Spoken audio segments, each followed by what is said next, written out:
Meet Berries, the AI-powered scribe that writes your therapy notes for you. Secure and private with no recordings stored and EMR ready with one click. Join over 8,000 clinicians, saving time and staying present in sessions. And right now, save $50 off your first month with code TherapyShow50. Berries, so you can focus on care, not notes. Welcome to the Therapy Show with Lisa Mustard, where continuing education meets convenience. Lisa brings therapists practical conversations with expert guests who share tools, techniques, and insights to enrich your practice. Whether you're on a walk, commuting, or cooking dinner, you can earn continuing education contact hours and stay inspired without sitting through endless recorded trainings. Visit lisamustard.com to join the CE membership and keep your professional growth as seamless as your favorite podcast. Well, hey friends, welcome back to another episode of the Therapy Show. I'm your host, Lisa Mustard, and this week's guest is Dr. Andrew Hartz. Welcome to the podcast, Dr. Hartz. It is just awesome to have you. Thanks for having me. I'm so looking forward to this conversation. I came across the Open Therapy Institute probably about a year and a half ago, and I subscribe to your Substack, and I get your emails, and I love what you guys are putting out. Would you share with our listeners today a little bit about who you are, how you help, and how Open Therapy Institute came to be? Sure. So my name's Andrew Hartz. I'm a clinical psychologist. I had a little private practice and I was an adjunct professor in a doctoral program in New York where I live. And I started writing about issues of political bias that came into psychotherapy sessions and training. And I think I started to realize more and more how deep the biases were in the profession and how widespread they were, and how many therapists didn't realize Mm. what types of signals they were sending to patients that were alienating them. In New York, most therapists write after their name on their listing. It's their pronouns. It's usually the first thing.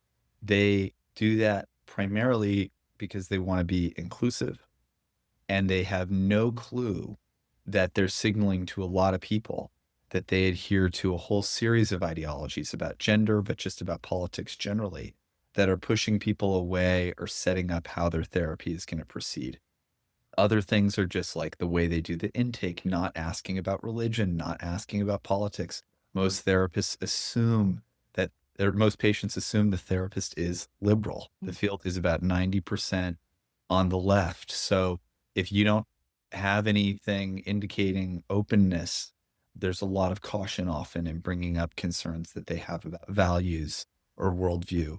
Men's issues worry about how do you feel about certain things about sex and gender and masculinity.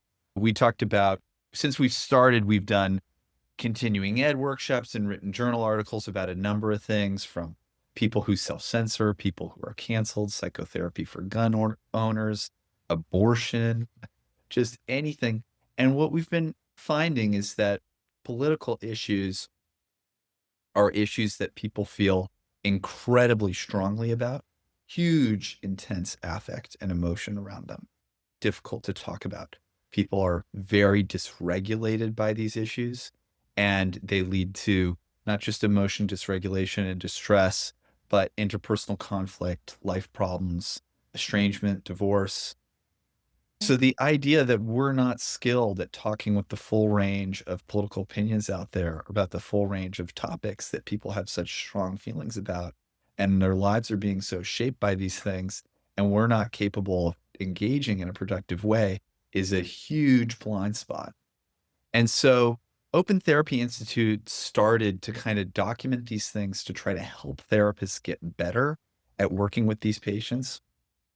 I actually think the people who don't want a politically activist or biased therapist, people who want a therapist who's skilled with diverse views, it's actually probably the large majority of patients. It's not just conservatives. It's most people have one conservative opinion on something, and they don't want to have to self-censor in therapy.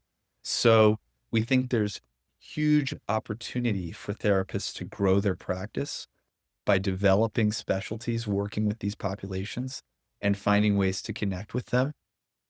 So our main mechanism is we want therapists to become a member of our organization. It's $100 a year. We give therapy referrals. We do referrals every day. And one session with one referral, you'll break even on the membership. You also get access to peer consultation groups and discounts on our CE workshops. And there's a monthly speaker series and other resources. Our main function really is to help therapists develop their practice by working with this massively underserved population, which are people who are concerned about therapist bias, which is millions and millions of people. And the availability, just think, when I started Open Therapy Institute, it was like, if somebody came to me and they're like, I'm conservative, or I'm self-censoring, or I'm concerned about this, where would I find a therapist for them in New York? And I realized, despite training at lots of hospitals here, being fairly well connected in mental health field in New York, I didn't know where to go. And my colleagues didn't know where to send this person to find somebody either. So we're thinking, for people who want to learn how to do this work and build a practice around it, they can help a tremendous number of people. The economics are very favorable to the therapist because the demand is so high and the supply is so constrained. Anybody who is open-minded, centrist, moderate, attuned to these issues, understands conservatives, understands centrists, and even a lot of people are liberal, but they're religious, or they're concerned about masculinity issues or trans issues or things like that. All of these populations struggle to find therapists. It's really the majority of the country. So people who develop their practice that way, we think we can really help a lot of patients and support a lot of therapists to improve their practice. But the key here is we need people to come together. When professionals join our membership network, it enables us to make investments to really market this therapy for people so people know where to go. It's really hard to do this as a solo practitioner when you're trying to market yourself as an individual brand. But if we have a national organization with a lot of members, we can really message this to the whole country, and I think end up getting an enormous number of patients and really helping therapists grow their skills, grow their practice. Yeah. Yeah. I mean, I have a lot of thoughts on what you said. And I'm in South Carolina, first of all. So I'm in a very red state, but I live in a very blue area. And I find it fascinating that more of my colleagues or my peers aren't considering the center moderate type of perspective when it comes to helping people. And I feel like it's it's it's not just like a clinical issue, but it's also like a financial issue for for the therapist. A vast majority of people, if you are only going to work with people who align with your political beliefs and values. And I was trained, I graduated from my master's program in 2006. And this wasn't something that we worried about or we even talked about. I mean, we talked about it, but our Yep. professors and my mentors and my supervisors were very much of this. You are not to bring that into the therapy room. That is not our role. We don't tell people what to think. We don't. And I remember talking to my supervisor one time saying, well, we haven't really talked a lot about values in group supervision, and I'm learning from my clients that values are really important. So help me as a new therapist or budding therapist really hone in on how to help people learn and understand their values more and more so we can tap into that because that's where a lot of it seems like they're meeting this they have a belief, a value, but they're not Yeah. walking in alignment with it. So I could go on and on about different Let me examples. Go ahead. Yeah, just to say, values, I think values come into session in subtle ways in terms of, how do you feel about getting a divorce? Or how do you feel about relationships to family members, or the function of prayer or faith in your life or something? It comes in a lot of different ways. Politics, I think I agree, politics were not a big part of, what people talked about in training. Now, I think almost a large majority of patients talk about politics, at least some, and some talk about it almost every week.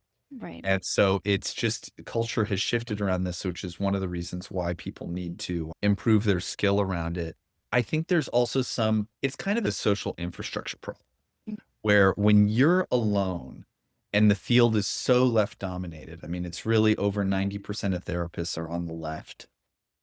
And it's really hard to stand up alone and say, I'm somebody who is willing to work with conservatives, because you can burn your existing referral networks. If you don't get enough traction as a brand, you don't make that up. And so on an individual actor level, it's high risk and maybe it'll pay off, but it's challenging. It's very hard, I think, for individual solo practitioners to rebrand their practice this way. And a lot of people don't want to do it. They're like, I'm just going to brand myself as a regular therapist. I won't have politics on my information. And what happens, happens. But from the patient perspective, you just look the same as everybody else. So they don't really know how to find you, and you don't get the benefit of serving all these extra people. When there's social infrastructure, when there's an organization where people have come together, and our member list is kept anonymous, it's kept private, we don't put your name out there. What happens is we get a contact for a patient in, say, South Carolina, and we'll send them our providers who are accepting patients in South Carolina who meet their criteria. So it's very like, you don't have to come out publicly, you don't have to put your stuff out everywhere, and we can just give your information to patients. And that kind of solves the social infrastructure problem where you're not taking a big personal risk, but we can still market the services for everybody. And you can kind of get out there as somebody who does it without jeopardizing other parts of your practice. Yeah, I think that's really nice. And I know for a fact a lot of therapists are scared to put their name out on directories that might be branded as, more leaning right. And yet they might be centrist or moderate people, and they just worry about, like you said, is it social cancel culture that you're about to step into? Because if one person. Yes. I would say also, just to kind of be a little bit candid about one of the challenges related to Therapy Institute is this problem, because we kind of have, in a way, it's a messaging problem, and I think we're still working with it, but we want therapists who can work with people across the political spectrum. That's our goal. Mm. But the patients who we're trying to reach, the patients who are underserved, tend to be conservative. Yes, everybody should be able to have a therapist that's attuned to their values, but we're particularly focused on the people who can't find a therapist attuned to their values, which tend to be conservative. When we talk about the areas where, what are the issues of the people who are most concerned about bias, most likely to clash with their therapist, having the hardest time finding a therapist, they're pretty much all right-tilted groups. The research and trainings that we offer are focused on those groups, but our ethos is still just about patient-centered care. Mhm. That's, in the social media era, that is a little bit too much nuance for, I think, most people, where it's kind of like, oh, if you want to help conservatives get better therapy, you are a right-wing organization. Or if we want to be centrist, we have to not actually talk to the people who really need this. And so I think it's been challenging for us to kind of find a way to clearly communicate to everybody. We want best therapeutic practices that are not biased, but the people that need the help right now, it's just so obviously that it's right leaning on any issue, in terms of, even if they're liberal, and a lot of people that contact us for therapy are liberal, Mhm. but they're self-censoring, or they got canceled for something that they did, or they're, maybe they got a false accusation of sexual misconduct, or maybe they have a kid who identifies as trans and they're not sure what to do. So I think but they're all kind of right-leaning issues that we tend to deal with. So I think that's another thing too, that I think the membership is set up to hopefully try to accommodate, is like, if you want to work with these populations, sign up.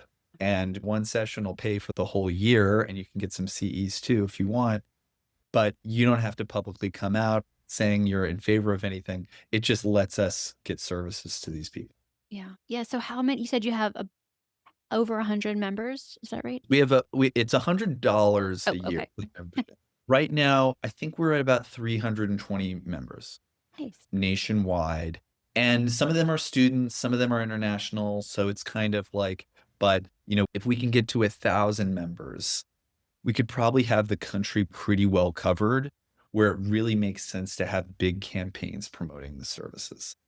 We don't want to do that when there's states where I think if you did a map of where we have therapists with a license, it really would probably be about 45 states. Mm. So we're okay, but not enough that like we can really guarantee that we're going to have a therapist who will have availability on our list to everyone. And I think when we get up to 1,000, 1 to 2,000 therapists, which is what we're hoping to do now, then we can really invest in marketing this to patients.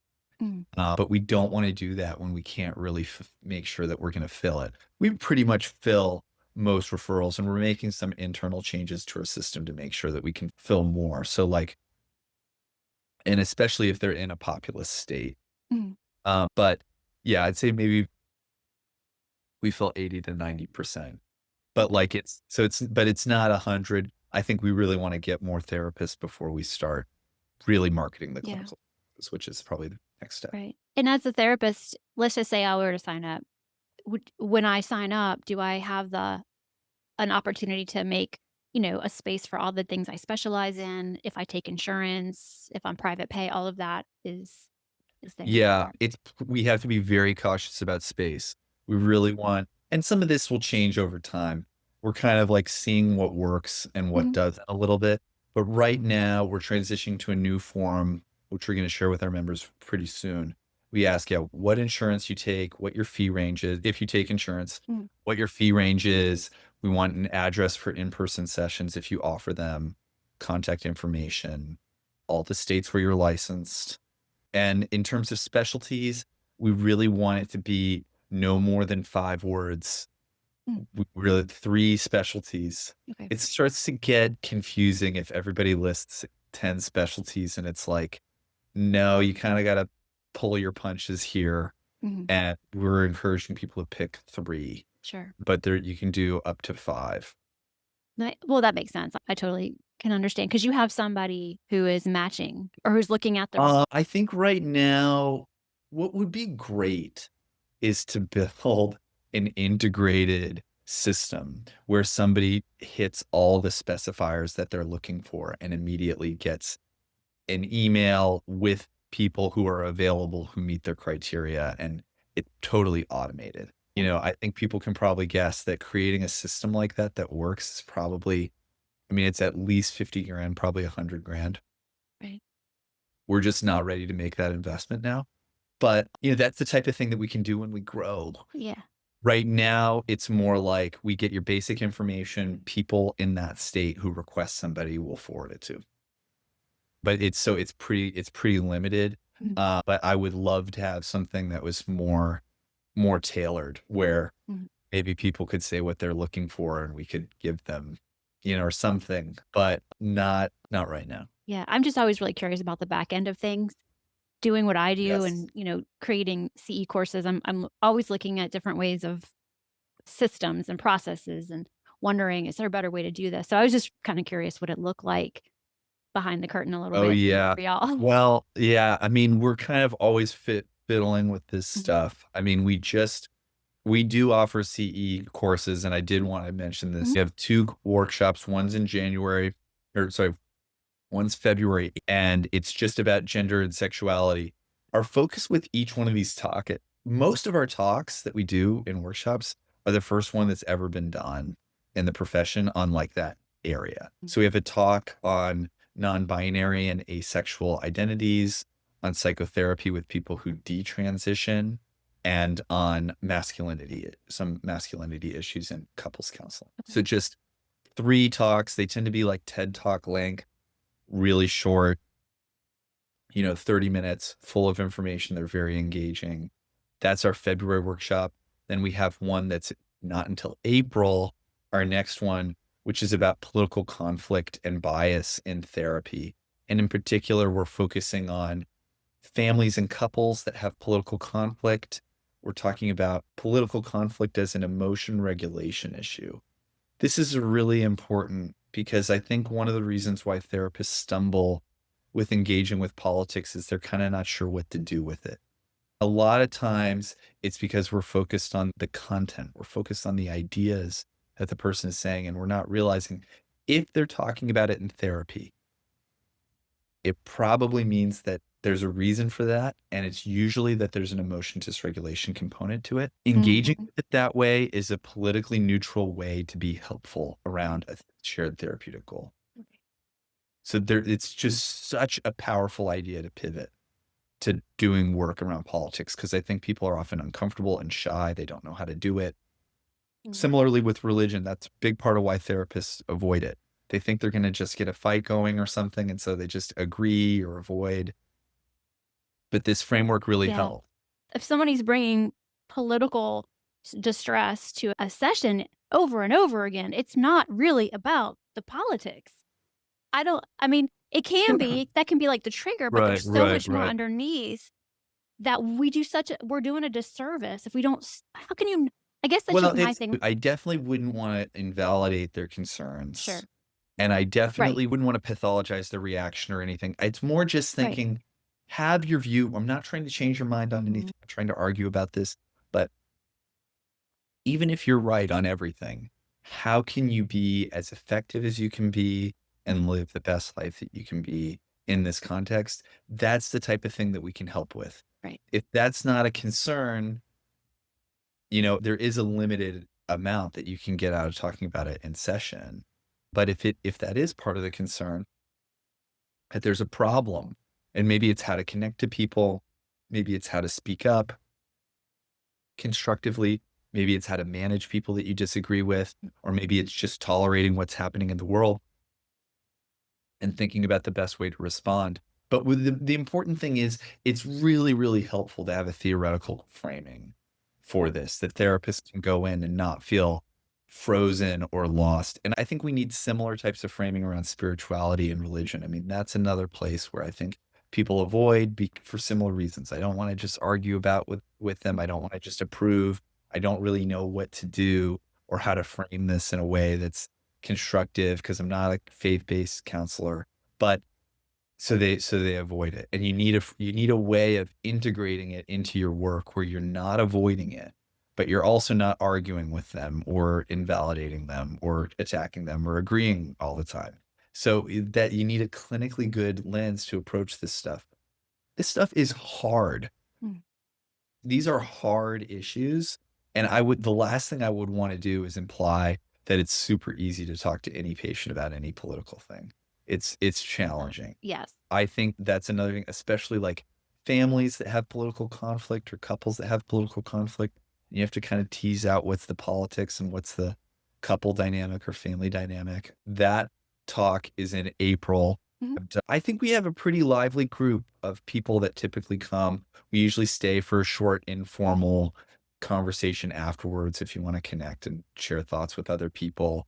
Those workshops, if you buy them in the next month or so, you'll get 30% off. If you're a member, you get an additional 20% off those as well. So Nice. There's a new way for counselors to complete their continuing education contact hours, and it doesn't involve staring at slides. Lisa has created Pod Courses, the perfect mix of podcast convenience and professional development. You'll find engaging topics like OCD treatment, burnout and self-care, first responder support, holistic approaches, and more. Listen while you drive, exercise, or even do chores. After a short quiz, you'll get your certificate of completion. It's that simple. Explore the full library today at lisamustard.com/podcourses or click the link in the show notes. These courses are proudly offered by Mustard Consulting LLC, an NBCC ACEP provider. A lot of therapists walk on eggshells around this stuff because it is tricky to find the right tone. I think there are plenty of therapists who have patients where they know this patient comes in, they're emotionally dysregulated, they're unconstructively spiraling about some issue that has a political angle to it. And they want to say something, but they have this feeling like, if I push back in any way on this, I'm going to be seen as I'm part of the problem and I'll be attacked and it won't go anywhere and there'll be no benefit to it except it'll end the treatment possibly. So I want to just continue to avoid it. And they really struggle to know how to pivot on it. Those situations are really, like, I don't know, alarm bells should be going off with any situation like that in the therapy session, because That's being passive and letting this person unproductively spot. It's borderline unethical because you're not treating them. And I think it really hurts the credibility of the profession as well, because we kind of see people who don't make progress and waste their sessions talking about things that they can't get help on. So I think having the courage or the assertiveness and some skill in engaging with those issues is totally essential, not just for those individuals' care, but in some ways for the credibility of the profession. This is like another kind of skill that I did a worksheet for Heterodox Academy a while ago, and it was designed as a classroom exercise, but it really has a lot of utility in a lot of environments. And it's just teaching dialectical thinking around politics. Mhm. And it's dialectical thinking, the ability to talk about pros and cons with whatever issue. Mhm. I would say don't even think about, I'm not trying to change anybody's opinion, not trying to argue, Yeah. but to get to a place where it's not like I'm all right, I'm 100% right and good and Yeah. correct. You're 100% bad, stupid, and evil. Right. And so much so that I can't even tolerate being around you. Yeah. And to get from that dynamic to one where you're like, I think I'm right. There's pros and cons to my side. There's pros and cons to your side. I think my side's better. That's where we want people to be. Just the ability to kind of say like, yeah, there's some, there's things we don't know and there's pros and cons to my side. But on the whole, I think it's a lot better than what Yeah. you're saying. Yeah. And your side, I see why there's some advantages there, but I think the disadvantages are way bigger. That's a mature way Yeah. to think about and engage in these issues. Yeah. And a lot of what drives conflict is just people not being able to think dialectically. And I think they're not thinking dialectically because the education system, the media, social media that they're engaging is all one-sided, and they lose the capacity to even know what the pros and cons are and to have the emotion regulation skills to engage that material. Yeah. I agree with you 100%. I see that in students, high school students a lot, where they're getting their news from social media. They're getting the TikTok bites. They're getting 2 or 3 sentences and they take it and they run with it. And it's gospel. It's what I believe. And if you don't agree with me or believe what I believe, then I don't have patience or I don't want to be friends. They don't have the ability to emotionally tolerate that they might be missing information. There might be benefits of another perspective. Dialectical thinking is hard to do and it's hard to maintain. I think it really requires effort. And that's why I really feel like high school and college students need to be explicitly taught dialectical thinking on everything they do throughout their education. To just have that be a part of the curriculum and part of how people approach things. This issues have pros and cons. Absolutely. When I would grade papers when I was a professor, that was one of the grading criteria is your paper dialectical? Mm, Because that's a more mature paper if it is. right. But I just don't think that happens. I just don't think a Yeah. lot of people get that. Yeah. It has to happen in the home right now. It has to, I believe. And there is an entry point, especially if you do it early. It sets things in a place that avoids over radicalization, Hmm. where it's like, you can have different views, we can disagree, we can strongly disagree. That capacity for there's pros and cons on my side, there's pros and cons on your side, really, I think, keeps things from boiling over too much. The other trick with family stuff is it it needs to take into account the family dynamic. A lot of times the politics becomes the issue, but the dynamics that are driving it are rooted in other stuff. Right. And so that's something that kind of needs to be teased apart, and I think sometimes needs family therapy. Absolutely. Yeah, no, I agree. So let everybody know how they can find Open Therapy Institute. Yeah, the best way is to go to our website, opentherapyinstitute.org. If you go to that website, bottom of every page, we have all of our social media. So you can join X, LinkedIn, Facebook, YouTube, Twitter, TikTok. We have a peer-reviewed journal on Substack. People really like that journal. It's a great way to get a sense of some of our work. And then we have workshops. We have the 2 live workshops I mentioned. Also, a couple months after each workshop, they're all put on demand. So our whole library of workshops are available on demand anytime Mhm. to get CEs. And you'll see on the page, there's a link for membership, a link to find a therapist, a link for information about our journal.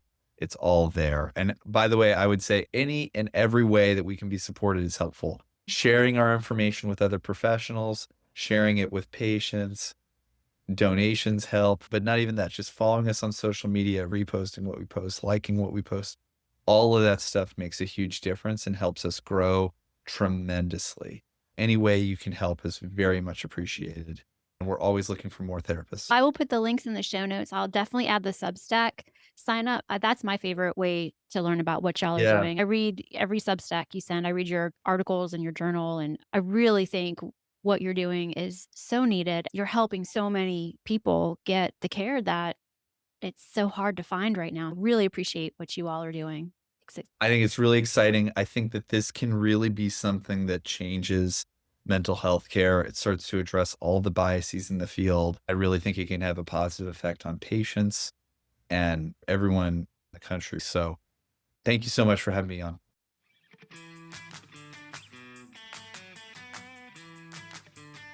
Please note that the Therapy Show with Lisa Mustard is for informational and entertainment purposes only, and not a substitute for professional medical or mental health advice. Always consult with your therapist, doctor, or physician before implementing any suggestions from the show. The Therapy Show with Lisa Mustard is edited and engineered by Chelsea Weaver. If you're looking to start a podcast or ready to take the editing off of your plate, be sure to visit chelseaweaverpodcasting.com. Well, that wraps up another episode of The Therapy Show with Lisa Mustard. I know there are hundreds of thousands of podcasts out there, and I'm thankful you've chosen to listen to mine. Be sure to visit lisamustard.com to access the show notes and discover all the pod courses and other continuing education offerings. And I'd be grateful if you subscribe to the show. Thank you.